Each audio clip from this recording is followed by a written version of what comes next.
Welcome to my YouTube channel. Kung bago ka lang sa channel na to at true-blooded Aldab Nation ka, tama po ang channel na pinuntahan mo. Kaya considering na po kitang bagong subscriber. At huwag mong kalimutan pindutin yung bell para lagi po kang updated sa bagong video na ilalabas ko. Salamat po sa iyong pag-click sa channel na to.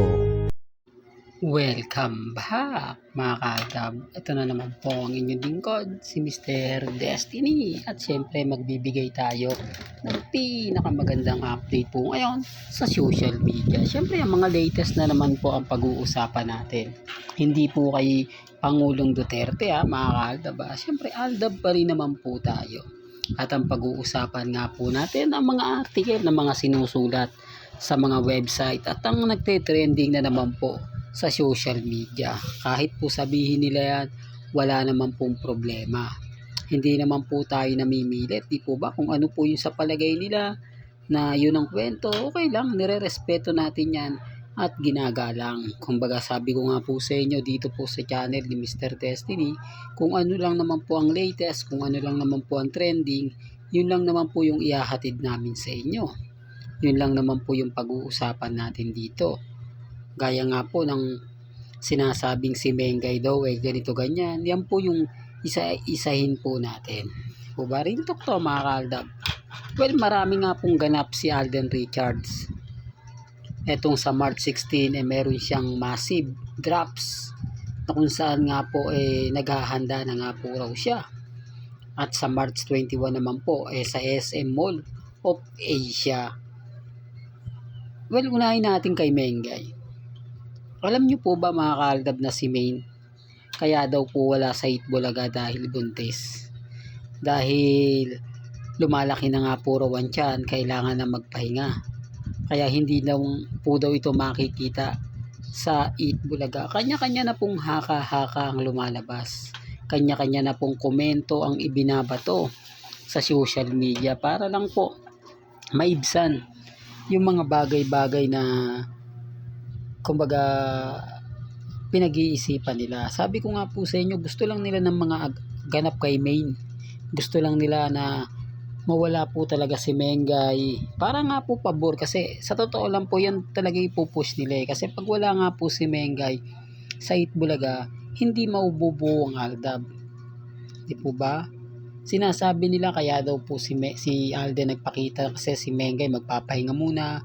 Parang siya daw po yung magsasab muna para kay Maine Polkerson habang wala po si Maine Polkerson si Alden Richards muna daw po yung tipong ganun, yung tipong kailangan na may mga ganung kwento, ganung haka-haka ang lalabas, di po ba? Sinasabi ko lang po ito mga kalda para lang malinaw. Alam nyo naman po na kung hindi natin yan babasagin, magmimisto lang, di po ba? Tsaka hindi po buntis si Maine. Huwag po kayong maniniwala sa mga sinasabi ng iba.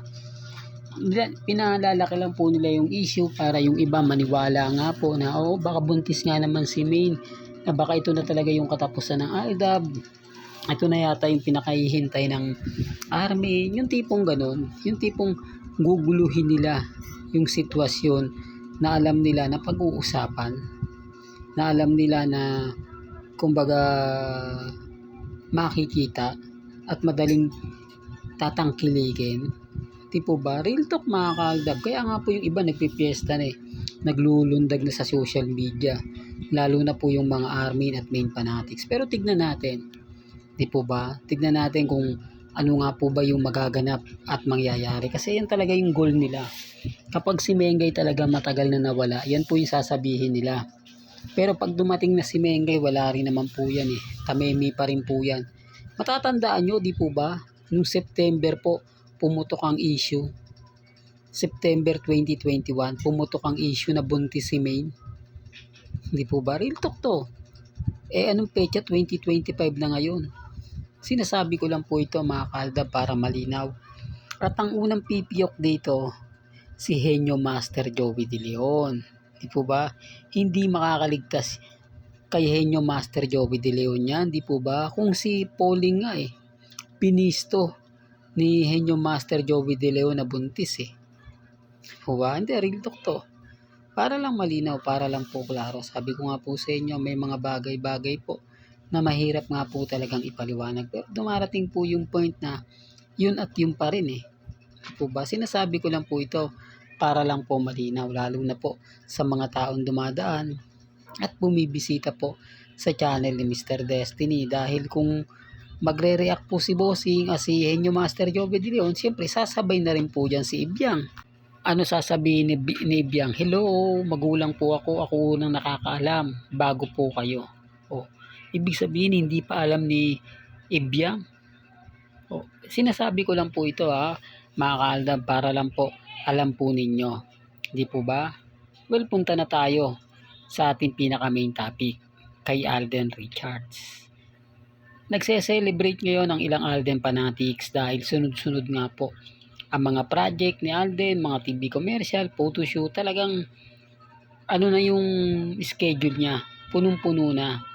Ito nga po kasi mga kaaldab ang isa sa rason kung bakit nag-meeting na rin si Alden at si Bossing Big Soto, kasi yung schedule po ni Alden talagang punong-puno. Yung iba na nagsasabi na yung kung Metro Manila Film Festival ang pelikula na gagawin, napakaaga pa. Yan paghahanda pa lang po. Kasi para siguradong gagawa ng pelikula sina Alden at si Main at si Bossing Big Soto. Para nga po sa 2025 Metro Manila Film Festival. Kasi ganun po karami schedule ni Alden Bukod po sa international Kaya talaga kailangan mas maaga mong sabihin o ipakita sa mga netizen na ganito po yung ganyan, etc. etc. Di po ba? Para alam, hindi po yung pabigla-bigla, para yung schedule ni Alden talagang makukuha po nila. Di po ba? Napakalinaw naman po ng mga pinapaliwanag ko. Siguro madali nyo na nagegets at naiintindihan. Kaya nga po kita nyo, puro labas sa labas po yung mga ang ano ni Alden. Wala po siyang guesting sa Unang Hirit, guesting sa All Out Sunday. Talagang nakapokus po siya sa mga TV commercial niya, photoshoot. Di po ba? Bumaba po talaga ng mga pag ni Alden. Tapos siyempre sumusuporta pa rin po siya sa mga artista ng GMA Kapuso. Kaya sabi ko sa inyo, malaki na po yung pagkakaiba ngayon. At yung Pinoy Big Brother na siya daw po yung magiging host, wala pa pong linaw.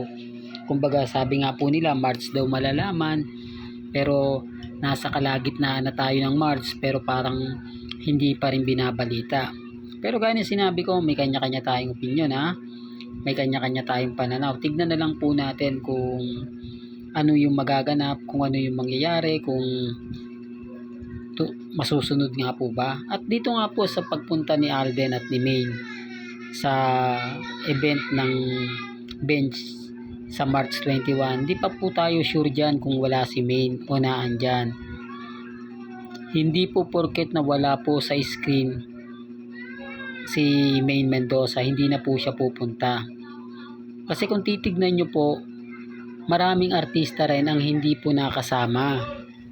Ang mga artista po na naandun, mabibilang nyo lang. Napakaraming artista ng bench. Di po ba? Kaya nga sabi sa inyo, wala dun sila Bianca Umali, sila Ruru Madrid, at yung mga bigating artista ng bench. Kaya nga sabi sa inyo, tignan nyo po muna bago kayo mag-react. Di po ba? Malay nyo, surpresahin na naman tayo ni Menga. Yun naman po yung maganda yung nasusurpresa po tayo. Di po ba? Well, hanggang dito na lang po ang ating latest updates. Kaya kung gusto nyo pa po ng pinaka-latest at sariwang update, abay tumutok lang po kayo dito po sa channel ni Mr. Destiny para updated po kayo sa mga bago at sa mga latest na i-upload po natin maya-maya lang. Kaya kung bago ka lang sa channel na to at isa kang true-blooded Aldab Nation na nagmamahal kina Mengay at Isoy, tama po ang channel na pinuntahan mo. Kaya consider na po kitang bagong subscriber. At huwag mo kalimutang i-share ang mga video po natin sa mga mami, sa mga titas, at sa mga senyor. Hanggang sa muli, salamat po sa panonood at pakikinig.